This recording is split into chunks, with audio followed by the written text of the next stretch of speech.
ప్రాపర్గా జరగాలంటే మీరు చెప్పినటువంటి నియమాలు కూడా ఆచరించాలండి. నియమాలు ఆచరించకుండా ఇక్కడ వైద్యం సహజంగా సాధ్యపడదు. ఆ తర్వాత మన శరీరానికి సంక్రమించే అనారోగ్యాల్లో మొట్టమొదటి మానసికంగాను, ఆ తర్వాత సామాజిక పరంగా, ఆ తర్వాత శారీరక పరంగా 3 విధాలుగా అనారోగ్యాలు వస్తుంటాయి. మానసిక అనారోగ్యాలు అంటే మన ప్రవర్తన సరిగ్గా లేనప్పుడు, మన ఆలోచన సరిగ్గా లేనప్పుడు, ఎదుటి వారిని సరిగ్గా అర్థం చేసుకోకుండా ఎమోషన్స్ తోటి ఈర్ష్య, ద్వేషం, కోపం, అసూయ ఇలాంటి లక్షణాలు తెచ్చుకుంటాం. మరి ఇవే మానసిక రోగాలు అంటే. అకారణంగా ఎవరిని ద్వేషించడం, దూషించడం, అసహించుకోవడం, కోపగించుకోవడం లాంటివి చేయకూడదు. అలా చేస్తున్నారు అంటే మీరు మానసిక రోగులుగానే భావించాలి. మానసిక రోగుల ప్రవర్తన అలా ఉంటుంది. అర్థమైందండి? సో కాబట్టి మన మనసు, బుద్ధి సమానంగా పనిచేస్తున్నప్పుడు ఈ మానసిక రోగాలు రాకుండా ఉంటాయి. ఆ తర్వాత సామాజిక పరంగా ఉండే ఇబ్బందుల వలన కలిగే దోషాలు అంటే, సమాజం అంటే మరి అనేక కుటుంబాల సముదాయమే. మరి సమాజంలో ఉంటున్నప్పుడు సామాజిక ధర్మాలు పాటించాలి.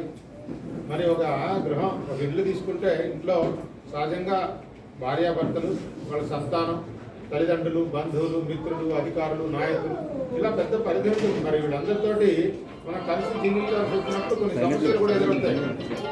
మరి సమస్యలతోటి ఆ సమస్యని మనసులో దాచుకొని పదే పదే దాని గురించి చింతిస్తూ మానసిక సంఘర్షణకు గురి కాబడతారు. మరి అటువంటి వాళ్ళకి అల్జీమర్స్, మతిమరుపు రోగం వస్తుంది. సైకలాజికల్ డిజార్డర్స్ వస్తాయి. స్ట్రెస్, స్ట్రెయిన్ పెరిగిపోతుంది.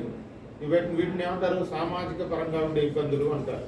అది భార్య పిల్లలతో కానీ, బంధువులతో కానీ, మిత్రులతో కానీ, అధికారులతో కానీ ఇలాంటి సమస్యలు వచ్చినప్పుడు ఆ సమస్యను పరిష్కరించుకోవడం సరైన మార్గం. అలా కాకుండా అన్ని మనసులో దాచుకొని పదే పదే చింతలు మాత్రం చేయకూడదు. అర్థమైందండి? తర్వాత ఇక శరీరానికి సంబంధించిన అనారోగ్యాలు అంటే, శరీరానికి సంబంధించి మొట్టమొదట అజీర్ణం. అజీర్ణం అంటే చిన్న పదార్థాలు సకాలంలో సంపూర్ణంగా జీర్ణం కాకపోవడం. అజీర్ణంతో మొట్టమొదటి కాన్స్టిపేషన్, విరోచనం సరిగ్గా కాదు. మరి విరోచనం కాకపోతే గ్యాస్ ప్రాబ్లం వస్తుంది.